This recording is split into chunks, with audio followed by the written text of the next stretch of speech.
Welcome to the Schools of Excellence podcast, where we have conversations about education, leadership, and building a school of excellence. The goal on this show is to bring you clarity, up-level your mindset, and give you practical strategies and inspiration so you can show up with confidence and trust your decision-making.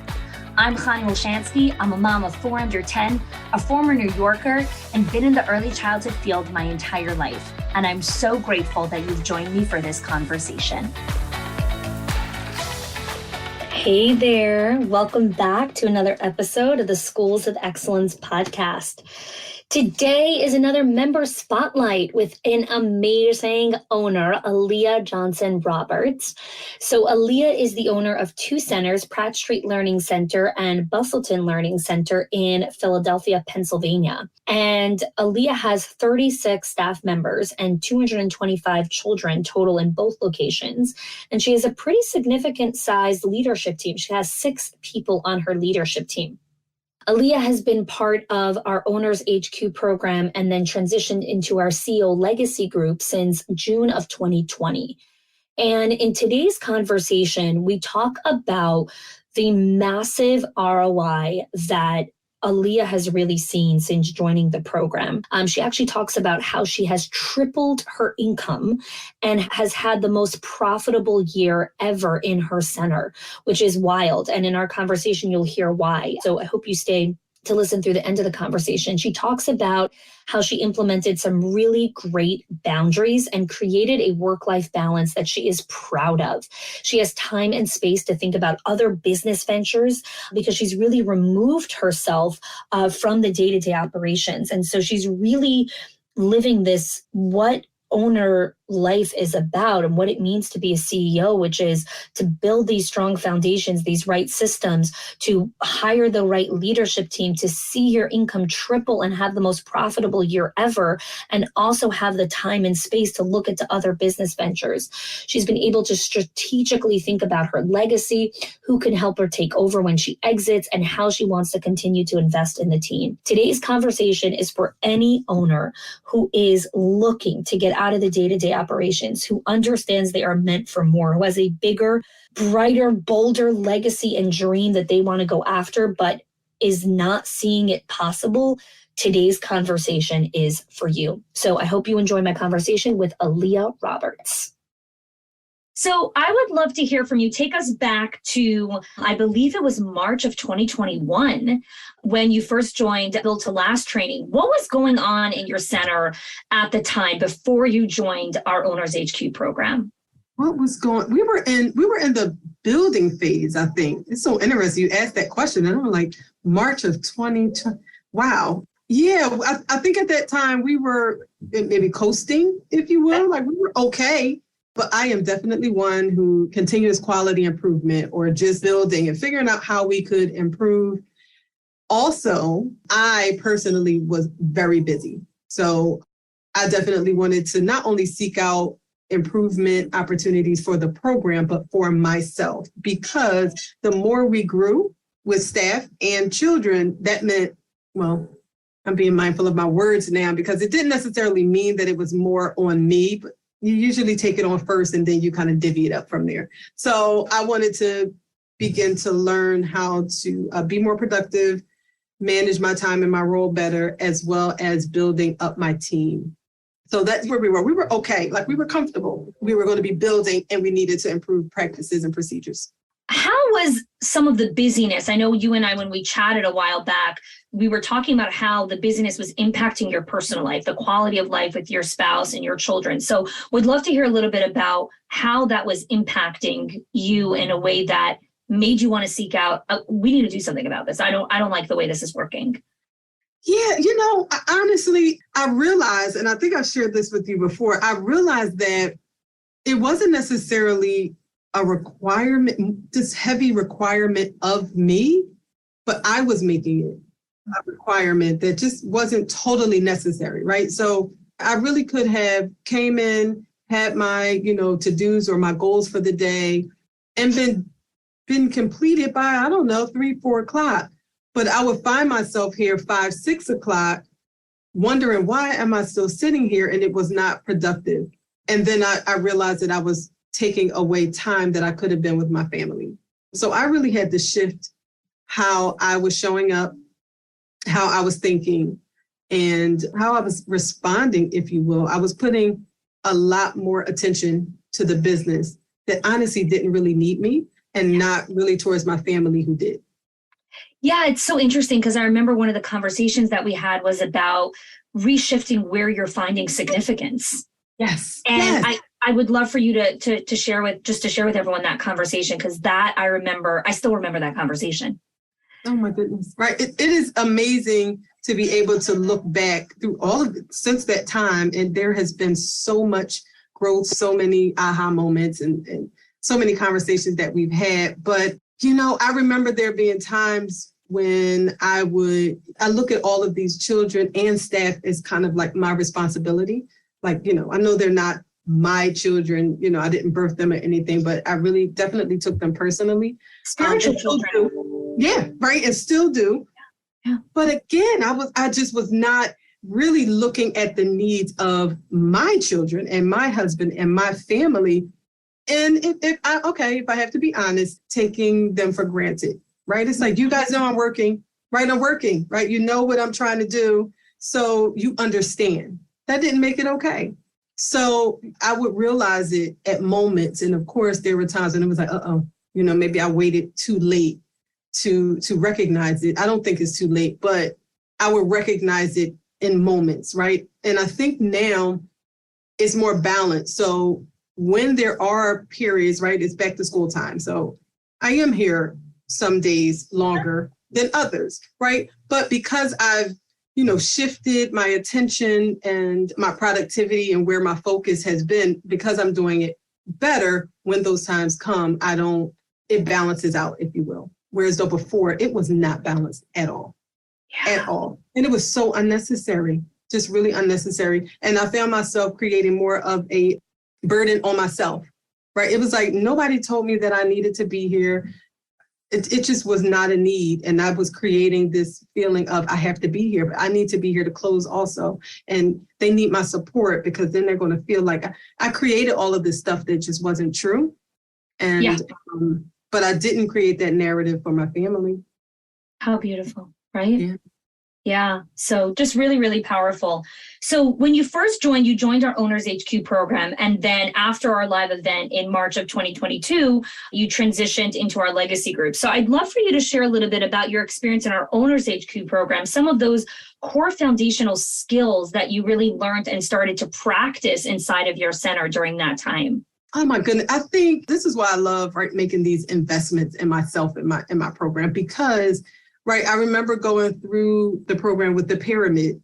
I loved being able to even visualize where we were, or even kind of feel out where we were. So I really loved that process. There were so many resources. I love kind of courses, right? So I love the fact that there were visuals, there were resources, there were like the videos, because then I could kind of feel, I had moments to pause it and feel, and then there were also documents, right? There were just so many different tools that could be used. But I definitely think that pyramid process where, okay, this is where we are. And then I could say, you know what, maybe I don't want to be here on the pyramid. I want to work towards this. And I think it allowed for that. It allowed, instead of, sometimes we get stuck in we want to go somewhere else. We don't necessarily know where to go or how. And it really gave me the opportunity to do that. And it also, in the community, I mean, come on, the meetings and the conversations and the community just really made everything well-rounded. So it was a great space to be in, one that I didn't necessarily know that I needed. When I joined the workshop, it was like, oh, I want to join the workshop because I could use that. But I ended up finding that there was so much more that could really benefit me individually as a leader, as a mother, as a woman, all of those things. So it was very well-rounded. I think this is so interesting that you're bringing up this component of community, because I talk about this endlessly, how people join for one thing and don't realize how much the community enhances and enriches their life. So I'd love if you have maybe a specific story, an example to share with us of how this community specifically has really brought more of this purpose and meaning and connection into your life. All right, because it's a little bit of both. I definitely, right, a lot of times we sit at, right, my office, my four walls, and my building in Philadelphia, Pennsylvania, all of those things feel like I am the only one, right? I mean, I'm the only one experiencing this. But then you get into this community of people who are saying the same thing, feeling the same way. That, first of all, it's like, oh my goodness, right? So now I could totally be open and vulnerable because there's this safe space. And then, right, no one came with this, right? It wasn't based on complaints or anything. It was, this is kind of what's going on, and everyone's seeking resolution. So we're all trying to figure out where, how it could get better. And so that in itself just allowed for just a vulnerability that sometimes in this business, even though we work with children and there's, emotions and social emotional balancing and all of that, sometimes you just don't feel like you have a space where you as an individual could be vulnerable because I'm the leader. It's like, I have to have it together, but not in this space. So I realized, right, in these meetings that we had a group of people all over the US and even Canada, and right, they were from all over experiencing the same thing. I was like, oh my goodness. So there's validation. So I didn't feel as bad, but I also felt a community, a growth community also, right? It's so many different things. This wasn't this space, this negative space where we could all dump and leave. No, we came with our commonalities and we, connected and got to hear stories. And sometimes, again, it's one of those, I didn't even know I had that question, or when the question was answered, it was a resolution for me as well that may not have even known was a problem or an issue. Yes. And it's like, oh my gosh, I was feeling the same way. I didn't even have the words for it. And you just got what you needed before you got off the call. So, those were the directors meeting, the owners meetings. Yeah. And then, right, the directors one. Am I going off tangent if I bring that up? You speak how you want. Go ahead. Okay. This is your time. So the lovely part is because there are a lot of trainings and a lot of things that I engage in individually, but how great is it to bring your team or to bring your other leaders, right? So to know that my director could experience the same thing so that she could get what she needed without me, because I am a firm believer of my team, everyone being able to get what they need individually and not just what I impart to them. So, and I also believe that they need to have a space without me being there so that they could be open and honest and vulnerable and get what they need. I don't need to police them, and I don't want them to feel like they can't share because I'm in the room. So we were in separate meetings, but she was able to also experience the learning that I was and to be able to grow in her role, which was amazing. And then there were like different experts that came on that, that we really didn't have to go out and find somewhere else that was just integral to the business. So again, one of those things where, oh my goodness, I get all of these things and they all tie together to allow me to not be here all day. I can leave and go to my family and not have a level of guilt, but really feel proud, productive, and not like a machine. Because I said in my other podcast that I came on, that's what got me the first day. That's what got me was you are human. You are not a machine. And that was like, I know it was so many people in the room, but that was for me. You were speaking to me. So, so all of those things really helped me get back to being human. Yeah. And I feel very human today. I love that. Tell me a little bit more about your experience with community at the event, because, there's so many different kinds of conferences. And I know that a lot of people are thinking about what event should I go to? What should I invest in? Is it valuable? How is this really different? Everyone tries to say that they're different. So I know you've been around the gamut of conferences, and what made the Summit of Excellence so different and unique for you? Oh my goodness. Oh, it was amazing. So I love that you called it an event, because it was not a conference. It was not. It was the community coming together to just, now we are face to face and we're having these same, it's interesting because it wasn't a very small group, but it was intimate. It was intimate. And I felt like it was speaking to the human, right? We were in there were tears. We sat at our table. We had moments where you were like, okay, you shared information. And then we had to kind of pause and be quiet and think. and we've spoken about that before, is that in our work, we do not oftentimes get pause moments where it's like, okay, now think, how do you feel about that? How do you, and it's like, oh my goodness, no one ever asked me how I feel.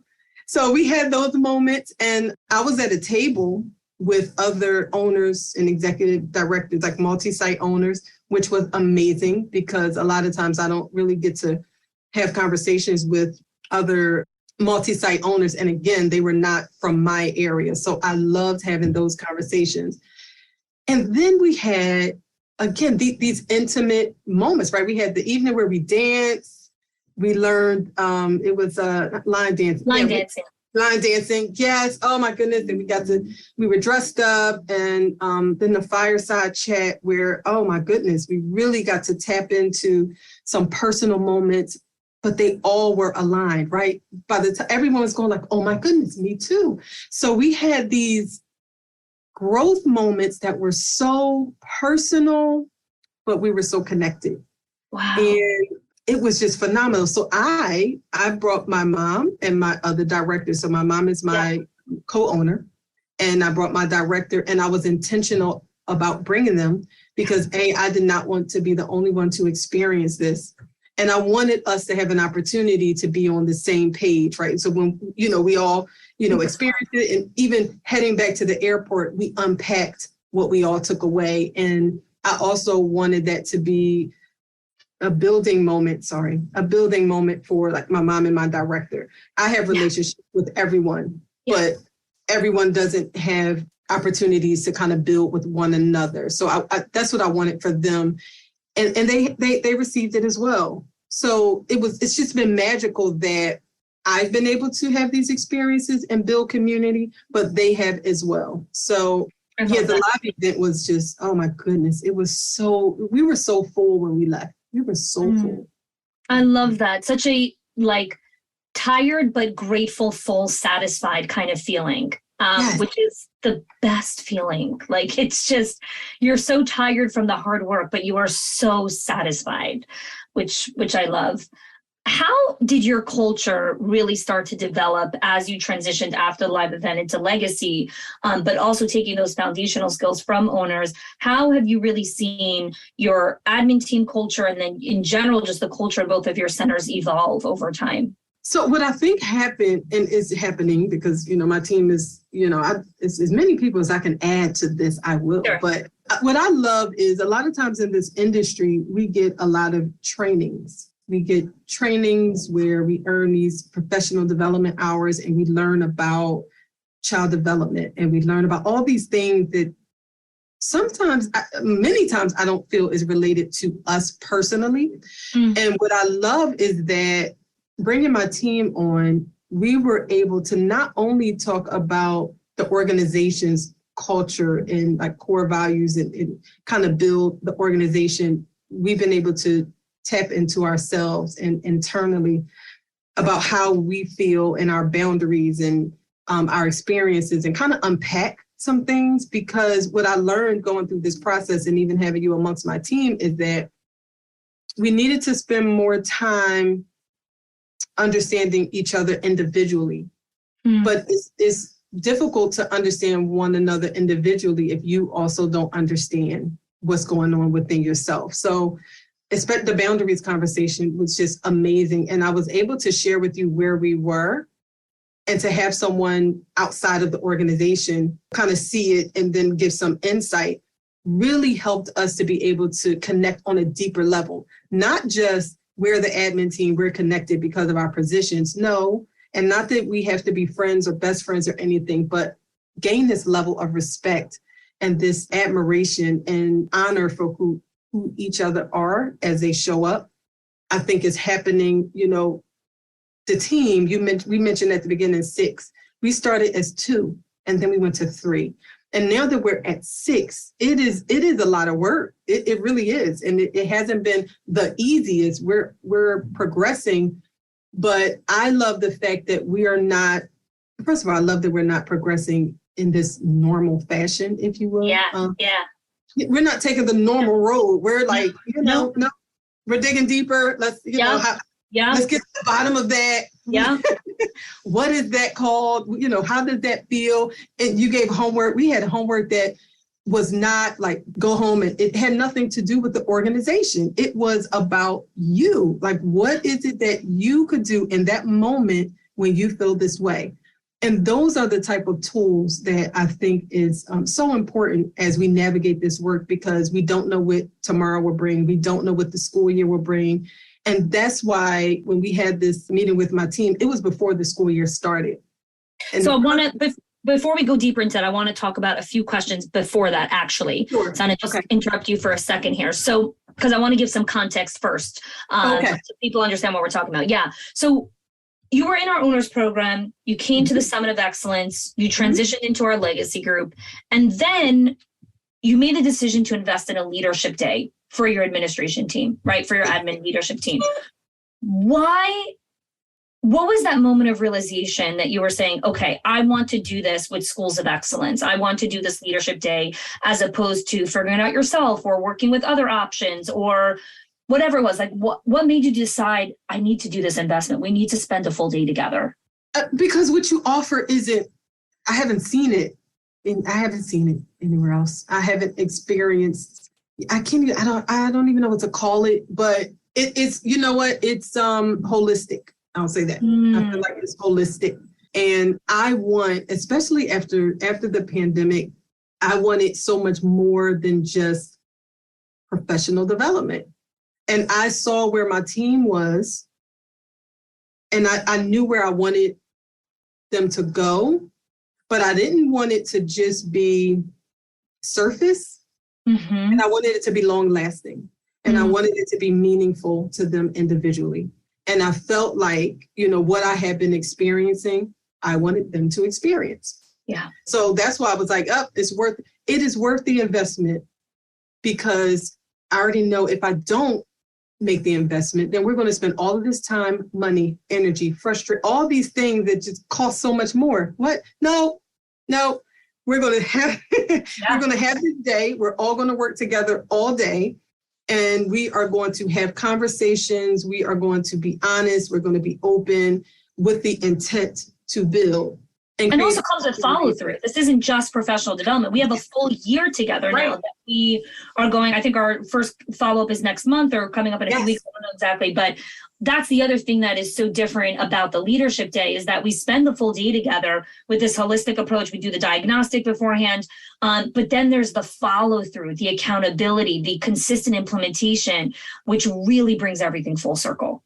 Absolutely. And that's what I loved about it as well. It was not a one-off.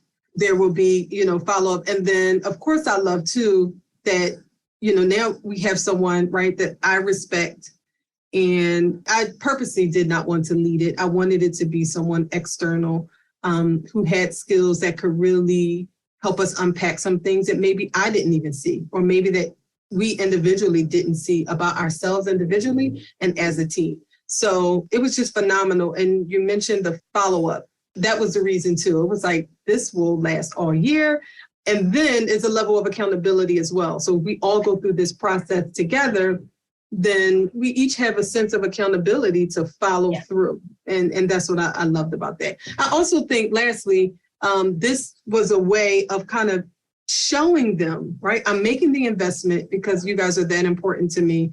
And, my hope was that we go through this process so that when needed, we're able to do it with the rest of the team. Yes. So, So I thought it was a great example of how we kind of, build together, and it's working. Yeah. So I want to talk about the topic that we chose and all of that, because I've done leadership days many, many times before. And this is the first time we've done this kind of specific topic. Many times when I do the leadership days, it's very focused on kind of a lot of tactical leadership implementation, like how to create your calendar or your time, or, higher levels of accountability. But you're like, no, we're going a completely different direction. I want to work on this. So tell us a little bit about what we worked on together on that day and why you chose that direction for your leadership team. So I'm trying to think of how I worded it. I don't remember what we called it, but I know that I knew where the team was going. This was the first time we were starting the school year with this full team, right? This was the largest admin team we've ever had. And everyone had not been exposed to this type of personal development, right? All of it, because that's what was happening. Everyone hadn't been exposed to it. So I wanted us to do it together. But I knew that we were experiencing some things that were not about specifically work issues, if you will. I knew they weren't very surface issues. It was some things going on personally between team members that was stand in the way of us progressing. Yeah. And, I was like, nope, we need to get to the bottom of it before we go any further. I believe in each of you individually and what you are capable of and your skills and things like that. And all of those things are beautiful on paper. But what we're experiencing within the team, in order for us to really be able to progress, we really had to get to the bottom of what's going on. We also needed a moment because every other time we're busy. So, right, we needed time to be able to unpack or even have conversations about what was going on or maybe what it even stemmed from. And that's what I think, I share with you, this is where we are. That's what I want to talk about, even during the day. I don't know if I'm going too far, but even during the day. Great, yeah. Right. So at one point, we really started getting to the bottom of an issue between some staff. And, it was kind of time to move on. But I was like, you know what? If we had to spend the rest of the day on this so that we could get past it, I prefer to do that. And then we'll follow up with everything else. I really wanted to get to the bottom of whatever may have been felt by individuals, just so we could get past it. That's all I wanted to do. So the thing that's so interesting that I want people to understand is we really worked on building trust from a very different layer. This wasn't about, classic team building where we're hugging or sharing balloons or things like that, which is all fine and good. I'm not putting that down. This was having conversations on trust of, why do you struggle with trusting the other person? Where do you struggle to trust yourself that it's hard for you to give grace to someone else? We dug into boundaries. We dug into understanding intelligence and regulation and how we regulate our own nervous systems. This was truly about each individual leader and then how they work together as the team, because they're role modeling this for their staff who are role modeling this for the children. So we took such a different layer on conflict management, on how we're, resolving conflict with each other, on emotional drama, on gossip, and really just going into all these things that are very, very scary to dive into, which is why most professional development talks about so many other topics, because it's safe. It's safe. Anytime I talk about these things, I'm jumping into a minefield. Every single time I say a prayer before I go and do these trainings, because it is a minefield. I don't know what anyone's going to say. I don't know what each person's going to end up saying to each other. I don't know the biases or backstories or so many other things that are going on. I am clueless. I am going in with the intention of this is the purpose of what we're coming in for, but it's a minefield. And this is why so many people won't say yes to a training like this, because it's terrifying. But on the other side of it, wow. Yes. How much more terrifying is it, though, to never uncover it and we just keep trying to layer everything else on top of it, right? Like, yeah. That's not fair. That's not fair to anyone. So when you think about, I'm not such a fan of the word ROI, but I do know that in business it's used often. And so when you think about, okay, where am I seeing some of the significant returns on the investment in owners, in legacy, in the leadership day? Because obviously, you've made different investments over the last little bit. Where do you really see the return? Let's start with your own just mental and emotional well-being, and then we'll go to some other areas. Oh, that's first and foremost. That is first and foremost. The personal, right? Like, I know the business stuff. I know that, not that it can't get better. I've learned on both levels, personal and business. However, a lot of times in this business and being an owner and a leader, many times we forget about self. Yeah. And that's what I've been able to tap into is these moments, right? I remember asking you, like, oh my goodness, you do so well with the like pausing and breathing. I noticed it and it was like, oh my gosh, I want to be able to do that, because at some point we don't even really breathe. We just keep going and going. I really don't. Yeah. I still remember the assignment that you gave me. And these are the examples of the ROIs, because they could seem really small, but they are so monumental. And, right, because I'm a meetings girl, I love meeting. And you were like, have a meeting with yourself, schedule it with yourself, quiet. I have a sunroom in my bedroom. And then my scheduled time is to take time to have a meeting with myself, if that's what I need to call it, to do it. Yes. And it's that moment to think, reflect, again, how do I feel? The first time I completed the assignment, I realized how beautiful it was outside of my bedroom window. Been there 5 years. This was a couple of months ago. Why? Because I have never really took the time to just pause, sit, and look out the window. It's set up beautifully. I don't get to enjoy it, or I did it, but it became intentional. No, wake up before everyone else so that I can get my time. That is the example of an ROI. Typically, we may not look at it that way, but those moments allow me to be that much better when I'm interacting with my family or at work. So there were so many things that I was able to learn about myself. And then once I learned and realized how it's impacted me, then I can share it with my team. Yeah. We do so much more, and not just mental health, it's wellness. And we do so many other things that are not in our quality standards requirements. We do so many other things that ensures that we are not treating ourselves like machines, but we are human, right? Again, it just resonates so much with me. So that was one.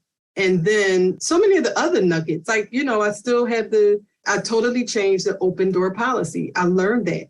There were smaller things that ended up opening up opportunities for others. That's what I want to talk about. Yes, because I'd like to start with the small things always, like the micro things. Learning how to breathe, learning how to pause. We have another member also who told me, she's like, I know it sounds crazy, but the fact that I've learned how to breathe actually has helped me make more money in the company. I know that sounds crazy. I paid you to teach me how to breathe, but now that I know how to pause and breathe, I've actually stopped panicking and I look at opportunities in such a different way. So I actually want to talk about that. How has created space impacted company profits, higher profit margins, revenue growth? Let's talk a little bit about that. Oh my goodness. When I say phenomenal, right? So there were other things that I learned. It's so many other things. And I'll give the example so that it could make sense as to how it opened up other opportunities. But so learning all those things personally that I'm able to tap into myself and kind of breathe and give myself grace and all those things we spoke about, gratitude and all of that. But theme days and time blocking. That was one Delegate of the to elevate. Yes. That was one of the workshops. Yep. Oh my goodness. Oh my goodness. So now, no, it doesn't make sense for me to complete those tasks. I freed up so much time with not having an open door policy. I am not available because I'm working on something. Theme days, time blocking, right? Breathing and kind of having those moments. My door is closed right now. People have tried to call, right? They've called and knocked on the door. I'm not available.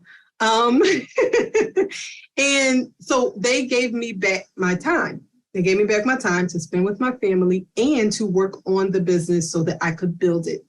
And now, I reduced my time. I'm still at one day, not in the office, and I'm working on the second day, not in the office.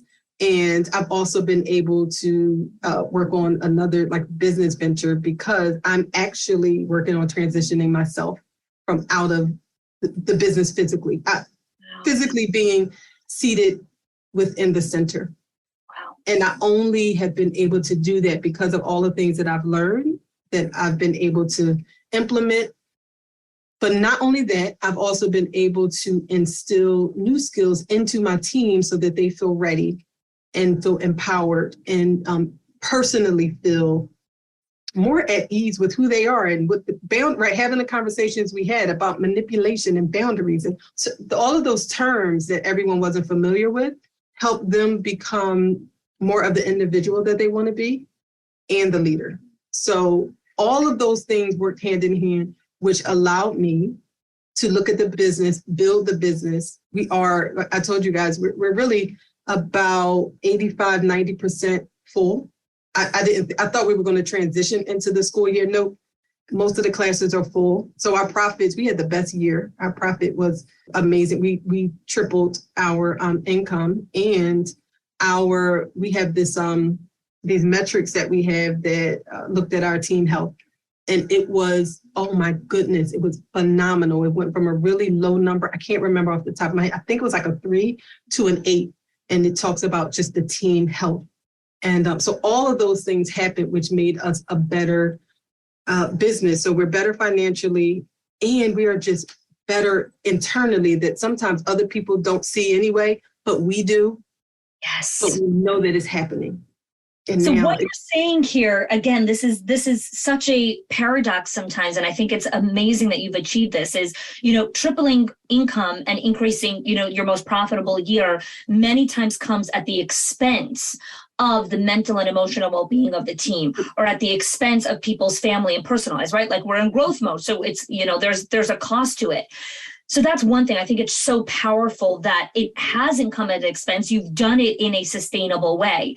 The second thing is also recognizing that you have the space now to look at other business ventures, exiting yourself from the company, but you're not just looking at how to exit, how most people are looking at their exit strategy, which is, what are my numbers? Do my assets look correctly? Am I going to be able, what's the valuation of the company? Am I going to be able to sell the company? You're looking at it and saying, who are the people that I have to put in place? What does their brain capacity need to be at? What does their emotional intelligence need to look like? What do their boundaries need to be? What do their leadership styles need to be? All of that, so that when I exit, this place doesn't come crashing down. Exactly. I just think it's so inspiring that you've looked at those things and taken the content and implemented it in that kind of way. It's so powerful. So I want to kind of bring everything full circle. When you look at the vision for the future, 6 months, 12 months, a couple years from now, what are some of your next big goals that you want to continue to work on within Schools of Excellence, within, yourself, the company?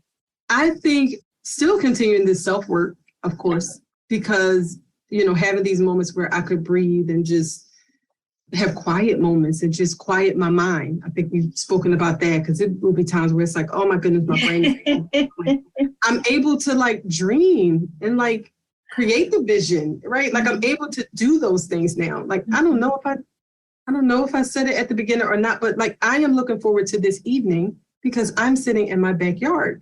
I have it all set up. It's beautiful. I'm going to sit in my backyard. I'm going to enjoy it. And I have my magazine already on the table. And then I'm going to have my note, and I'm going to enjoy my Friday evening in my backyard, my beautiful space. So it allows me to do things like that. So Can I pause for a second and just say something there for a moment? Yeah. We work so hard for our money. We work so hard for our success and our wealth. We buy these beautiful things. We build beautiful backyards, porches, pool decks, cabanas, whatever you're building, right? But we don't get to enjoy the beautiful, simple pleasures that we have in our life because we're working nonstop. And so I absolutely love that your magazine is ready in your backyard to sit and enjoy the beautiful space that you've created. And I'm excited about it. I know. I love that for you. I love that. I love that. So, yeah, so you've had time to dream.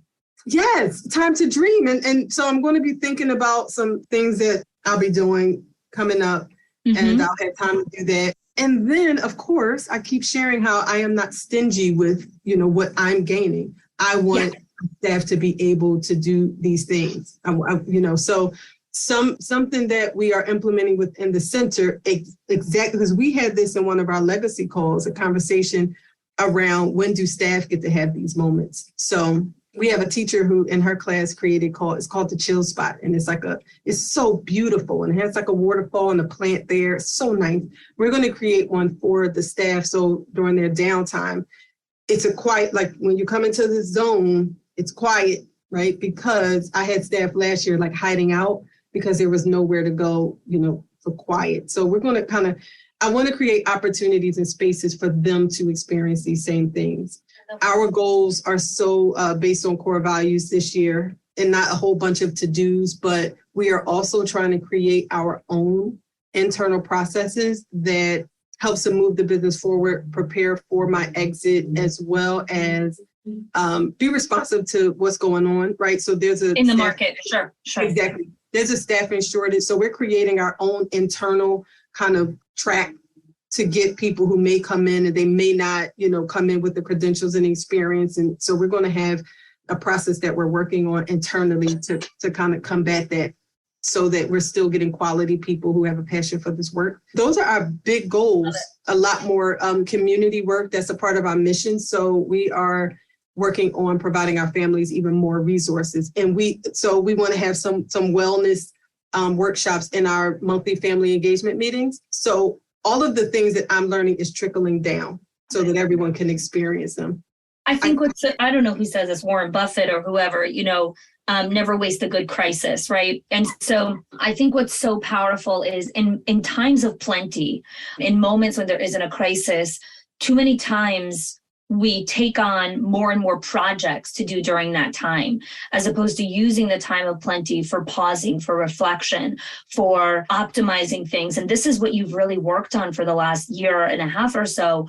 And so now we're entering a little bit of a volatile market, a little bit of just a lot of instability, uncertainty, and you are able to capitalize on these opportunities and say, let's build internal processes for this staffing shortage. Let's build more community and opportunity for our families in case, different families come from different backgrounds or different stuff. Like, you are able to step in as a leader in your space because of the space that you've created. So I just think what a gift you gave yourself, and internalized are paying it forward in just one of the most generous ways.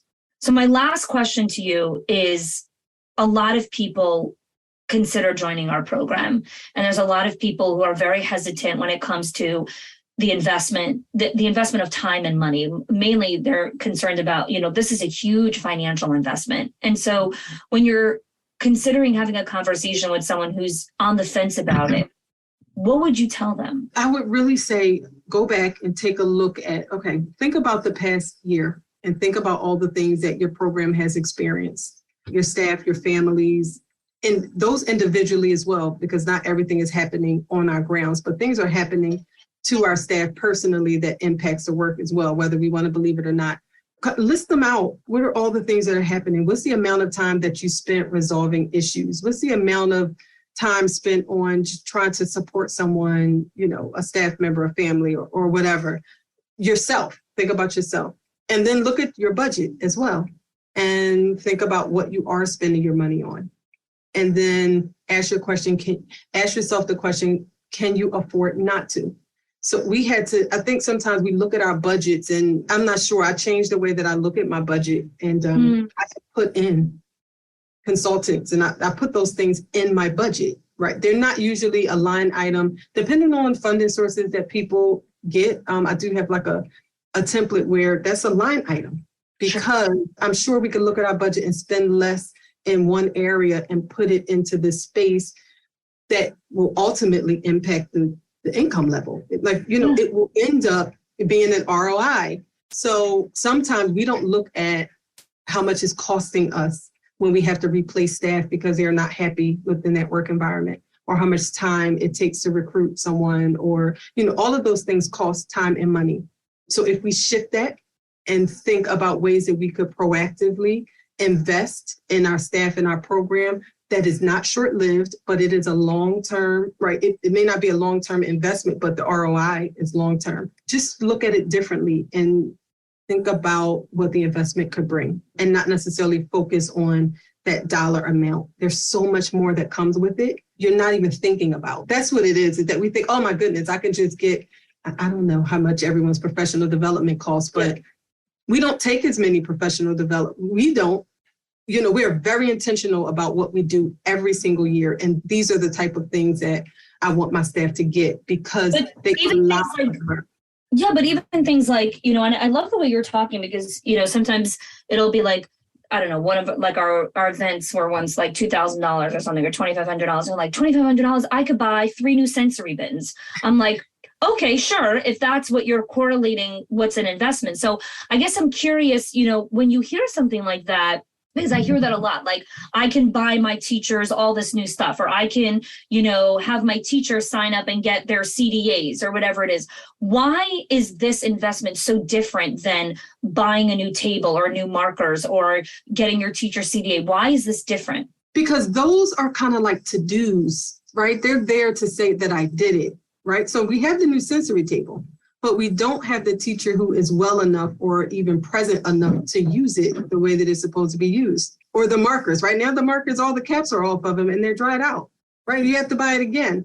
But if we invest in them, right, and now they have a moment where they've learned to kind of tap into how they're feeling, building relationships with their co-teachers. And, if they had these higher level experiences, now they can show up and they can be more present with the children and they could balance. Because I remember saying to my mom, it used to be the saying, leave your home life at home, or when you come to the door, leave it there. That is not realistic. But if we have tools that could help our staff and ourselves be able to, kind of process and deal and learn about boundaries and all those things, then they become a better person. Therefore, they become a better teacher and a better staff person. And now they can interact and engage and play with the children totally differently.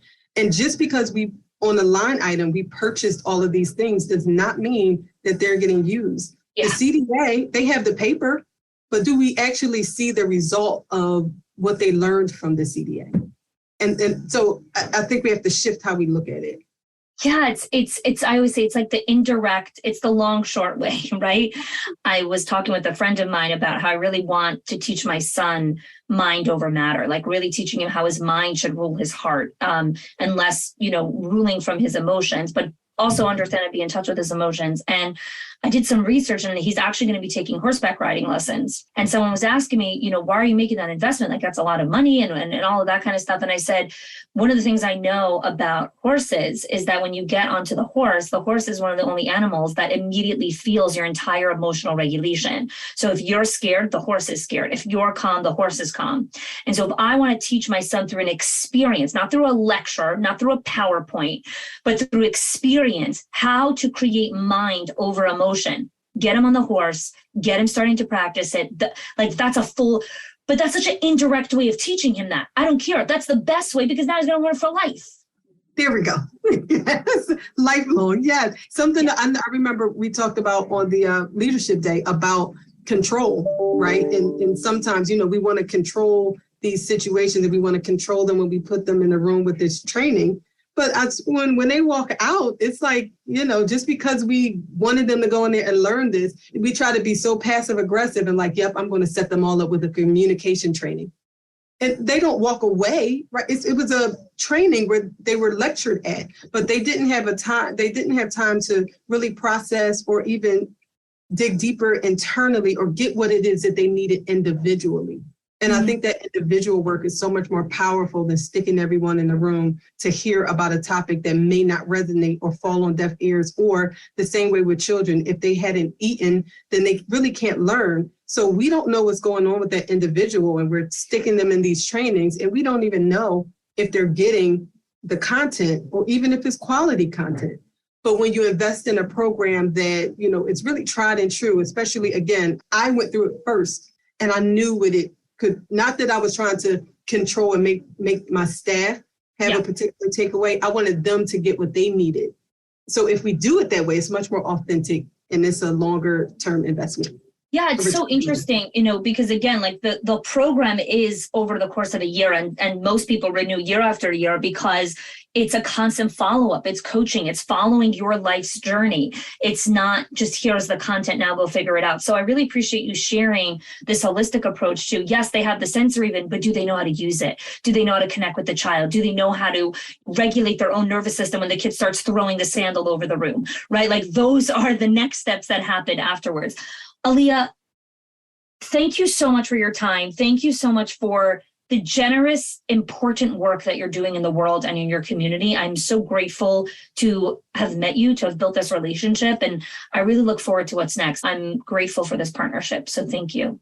I'm here. Thank you. I appreciate you pouring in to me and my team, right? Things that we didn't even know that we needed. So I'm excited. This isn't one of those things where I received all these things and I'm done, right? Like there's so much more, right? Because too, all of this stuff also trickles into my home and how I even teach my children. So it is so full, I'm so full, I'm excited, and I'm ready for more.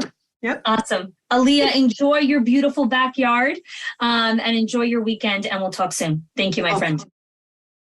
Thanks so much for listening. I hope you enjoyed my conversation with Aliyah. And I want to highlight a couple of things from the conversation. One is just her determination and grit to stay with the process and continue to show up for herself, even when things were really, really hard. And she has her director inside of our Directors Inner Circle, and she is getting support inside of our CEO Legacy group. And we took it a step further. We also did a full leadership day training with her entire executive leadership team, where I flew to Philly to train her team in person. And then we're having ongoing support throughout the year to support her leadership team. So there's so many different ways that you can continue to support your team, elevate yourself. And if you are thinking of, I need support, I need training for my admin team, I need training for me, I need training for my staff, whatever it is, I would love to invite you to apply to our Directors Inner Circle or our Owners HQ program. And if that's not a right fit for you, you're looking for more an in-person training, a leadership day where I come in person, then would love for you to send us an email to support@chani.me or cw@chani.me, where you can learn more about our trainings and the way that we continue to support and elevate leaders and leadership teams. Thanks so much for listening to today's episode. If you are loving the Schools of Excellence podcast and have gotten any value out of it for your school, I would love if you can do two things for me. One, subscribe to the show so you never miss an episode. And two, can you please leave us a review? Reviews help other school leaders know that this is the place to learn how to build a school of excellence. And I would be so grateful if you can do that for us. Your help and support makes this show to be able to be listened by the thousands of other school leaders all around the world. Thanks so much for listening, for giving us your time and attention each and every week. And I appreciate that you have joined us.